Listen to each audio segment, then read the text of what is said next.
ये देखिए, अच्छा घर पे अदरक लगाने का एक फ़ायदा ये भी है कि आप इसकी पत्तियों को, हमारे यहाँ कुछ डिशेस बनती है उसमें इसकी लीव्स को इस्तेमाल करते हैं, चाय में आप इस्तेमाल कर सकते हैं, काढ़ा वगैरह जो आप पीते हैं उसमें भी आप इसको उपयोग कर सकते हैं। तो इस तरीके की कुछ चीज़ें हमें घर पे ट्राई करते रहना चाहिए। कुछ ऐसी सब्जियाँ जैसे मिर्च हुए, टमाटर हुए, अदरक हुए, लेमन ग्रास हुई, तुलसी हुई, ये और पुदीना, तो ये सभी चीज़ें हमें अपने घर में ज़रूर लगाना चाहिए। तो फ्रेंड्स, मैं आपको अब रिजल्ट दिखाती हूँ। ये देखिए, कुछ नया भी निकल रहा है और कुछ पुराना भी निकल रहा है, और पानी भी आपको ज़्यादा नहीं देना। ये देखिए, ये जड़ है और पुरानी पत्तियाँ ये इंडिकेट कर रही हैं कि अब हमें इसको हार्वेस्ट कर लेना चाहिए। बहुत थोड़ा सा है, ज़्यादा नहीं है। मैंने लास्ट ईयर ट्रायल बेसिस पे लगाया था, तो बहुत ही ज़रा सा अदरक है। इतना आइडिया भी नहीं था कि मिट्टी कैसे लेनी, क्या करनी, तो अभी मैंने कहा फिर से मैं ट्राई करती हूँ। मेरी मेड क्या है, इसकी खेती होती है, वो मुझसे कहने लगी कि दीदी आप लगाइए और लगाकर ट्राई कीजिए कैसे अदरक होता है। तो ये देखिए, आप इसे किसी भी बड़े गमले में, ये आपको दिख रहा होगा, ये देखिए नया, ये यहाँ से न्यू ग्रोथ हो रही है। मैं आपको वॉश करके दिखाती हूँ, फिर इसी मिट्टी में मैं लगा दूँगी। तो फ्रेंड्स, ये देखिए, मैं ये अदरक धोकर ले आई हूँ और इसमें देखिए, आप इधर से देखेंगे ये ग्रीन है। अदरक को लगाने से पहले हम थोड़ा सा इसमें ट्रीटमेंट करेंगे। और सबसे पहले हम देख लेते हैं, जब भी कभी आपको अदरक ग्रो करना है घर पर, तो ऐसी गठान लेकर आएँ या ऐसी गठान का चुनाव करें जिसका छिलका आसानी से निकलता ना हो। नया अदरक जो होता है वो छिलका बहुत जल्दी, जैसे आप हाथ से छुएंगे तो वो छोड़ देता है, ऐसे निकाल देता है। और पुराने अदरक की पहचान ये होती है कि जब आप इसको छू रहे हैं तो ये छिलका जब तक नहीं निकलेगा इसका, जब तक आप इसको नाखून से नहीं करेंगे या किसी छिलने से या चाकू या चम्मच की मदद से इसका छिलका नहीं उतारेंगे।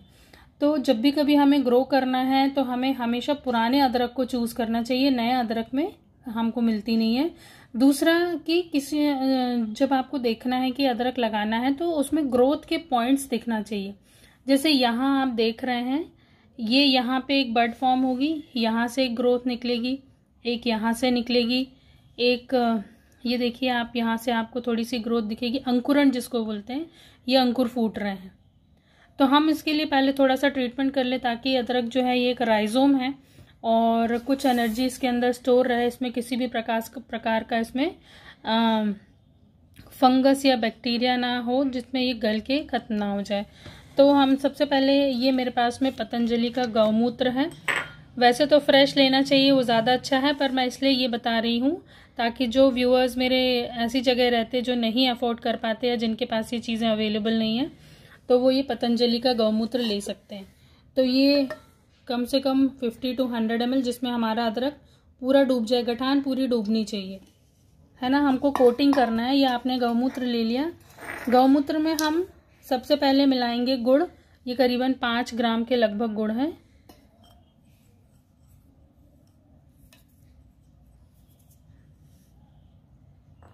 और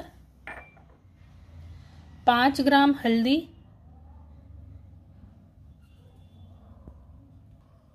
ये 5 ग्राम हल्दी है। हल्दी एंटीबैक्टीरियल होती है। और ये 5 ग्राम धनिया पाउडर है। धनिया पाउडर एंटी फंगल होता है। तो ये आप इसमें डालिए। और एक चीज़ का ध्यान रखिए कि जब भी कभी धनिया पाउडर आप लें तो ये बिल्कुल ऐसी जगह से लीजिए जहाँ पर हल्दी या मिर्ची के कोई अवशेष इसमें मिक्स ना हो। मसालेदानी वाला मत लेकर आइए।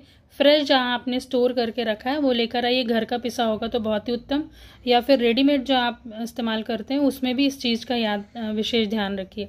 तो हम सभी चीज़ों को मिला देंगे।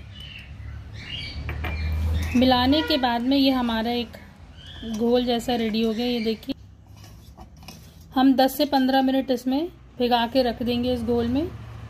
वैसे तो जो भी राइजोम्स या ट्यूबर्स या बल्ब्स जब हम लगाते हैं तो रात भर यदि हम गौमूत्र में उसको सोख करके रखें तो उससे जर्मिनेशन अच्छा हो जाता है और उसके अंदर सड़ने की जो टेंडेंसी होती है वो खत्म हो जाती है। अब इस गठान को हम पूरी तरीके से इसमें कोट करके रख देंगे ऐसे, और 15 मिनट के लिए छोड़ देंगे हम। फ्रेंड्स, ये देखिए 15 मिनट हो चुके हैं और अब हम इसको हवा में सुखाएंगे। धूप में नहीं सुखाना है हमको। धूप में लगाने के पहले सुखाया जाता है। तो ये ऑलरेडी सूखा हुआ अदरक है, तो अब हम इसको हवा में सुखा लेंगे। ऐसी मिट्टी तैयार करना है जिसमें मॉइस्चर तो मेंटेन रहे लेकिन बहुत ज़्यादा गीलापन ना रहे, क्योंकि अदरक जो है वो आमतौर पर ज़्यादा गीली मिट्टी या चिकनी मिट्टी या ठोस मिट्टी में नहीं पनप पाता है। तो जब भी कभी आप हल्दी लगाएं, अदरक लगाएं या बल्ब वाले कोई भी पौधे लगाएं तो इस तरीके की हल्की मिट्टी बनाएं। जिनके पास में रेत ना हो वो धान की भूसी मिला सकते हैं, धान की भूसी ना हो तो भूसा भी मिला सकते हैं। और रेत मिला ले, कोकोपीट यदि ना मिलाना चाहें तो लकड़ी का बुरादा भी मिला सकते हैं। कई लोग मुझसे बोलते हैं कि मैडम उसमें कार्बन ज़्यादा होता है, तो देखिए धीरे धीरे वो सभी डिकम्पोज हो जाते हैं। तो वो जब तक पौधे की जड़ वहाँ पहुँचेगी तब तक पौधे को वो उसके नरिशमेंट मिल जाएंगे और वो नुकसान नहीं करेगा। तो ये हमने मिट्टी तैयार कर ली। अब ग्रो बैग सबसे अच्छा होता है अदरक को लगाने के लिए, या कोई चौड़ा सा उथला सा गमला ले। मैंने ये खाली वाला ग्रो बैग लिया है। ये मेरा करीबन होगा 7 से 9 इंच चौड़ा गमला है ये, और 10 इंच के करीब ये गहरा होगा। तो इसमें मैं सबसे पहले ये वेस्ट डाल दूंगी, जितना भी ये गार्डन वेस्ट है। कुछ तो सूख गया है, कुछ नहीं सूख पाया है, तो ये धीरे धीरे गलता रहेगा और पौधे को जो है नरिशमेंट भी, उसकी जड़ें जब पहुंचेंगी वहां पर नीचे तो उसको नरिशमेंट प्रोवाइड कर देगा ये।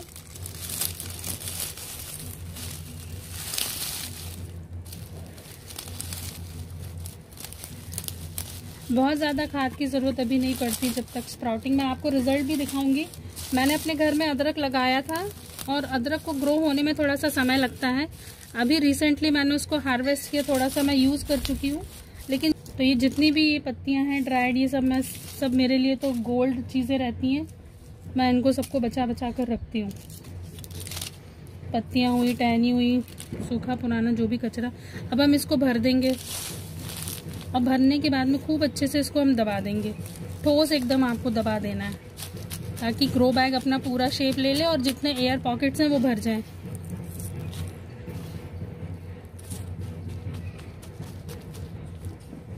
ये बहुत अच्छे से आप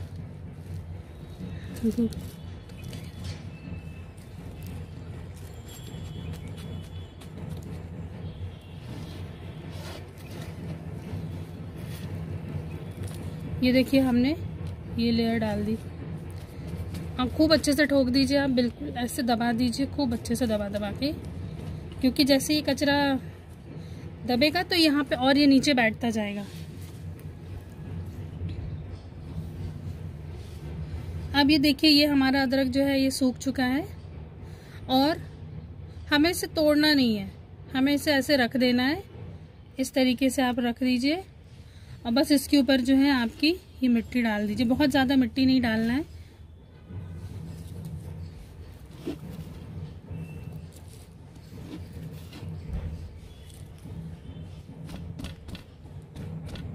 अब अदरक को जब हम लगाते हैं तो इसमें स्प्राउटिंग के लिए बस हमें थोड़ी सी ऐसी जगह रखना है इसे कि सुबह की धूप मिलती जाए। इसे दिन भर की धूप चाहिए नहीं, क्योंकि ये बहुत तेज़ इन्हें धूप ज़रूरत नहीं होती है।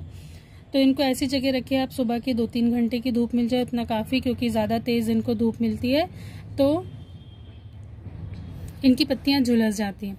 जब अदरक जब हम लगाते हैं तो लगाने से लेके हार्वेस्टिंग तक का जो समय होता है ये 6 से 8 महीने का होता है। जब अदरक रेडी हो जाता है हार्वेस्ट करने के लिए तो आप देखिएगा कि उसकी जो पत्तियां हैं वो धीरे धीरे पीले पड़ने लग जाती हैं और सूखने लग जाती हैं। तो ये उसका इंडिकेशन है कि आप उसे हार्वेस्ट कर लीजिए।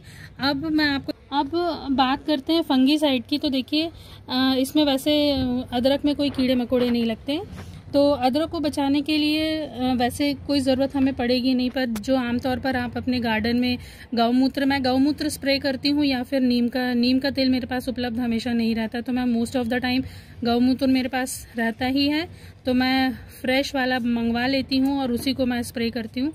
और फंगीसाइड को आप डालते जाएं इसमें। वैसे आपने इतना ट्रीटमेंट किया है हल्दी वगैरह का तो इसमें लगेगा नहीं। पानी का आप ध्यान रखिए। तो हम एक कोने में इसको ऐसे गड़ा देंगे, गड़ा दिया, और अब हम इसमें इसको पानी डाल के और एक तरफ हम रख देंगे। मॉर्निंग सन इसे दे दीजिए तो काफ़ी है। तो फ्रेंड्स अब हम इसमें वाटरिंग करते हैं।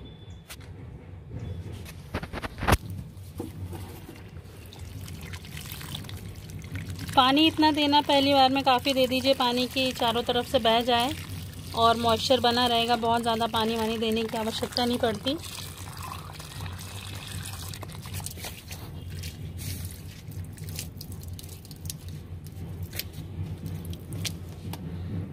तो ये देखिए हमारा अदरक लग के रेडी है और मैंने आपको दोनों बता दिए। तो फ्रेंड्स इस तरीके से आप ट्राई करके देखिए, एक बार ट्राई तो हमें करना ही चाहिए। फिर आपकी क्या एक्सपीरियंसेस रहते हैं तो आप शेयर कीजिएगा। तो हम फिर मिलते हैं अगले नए टॉपिक के साथ में, अगले नए वीडियो में। तब तक के लिए bye bye, thanks for watching, happy gardening.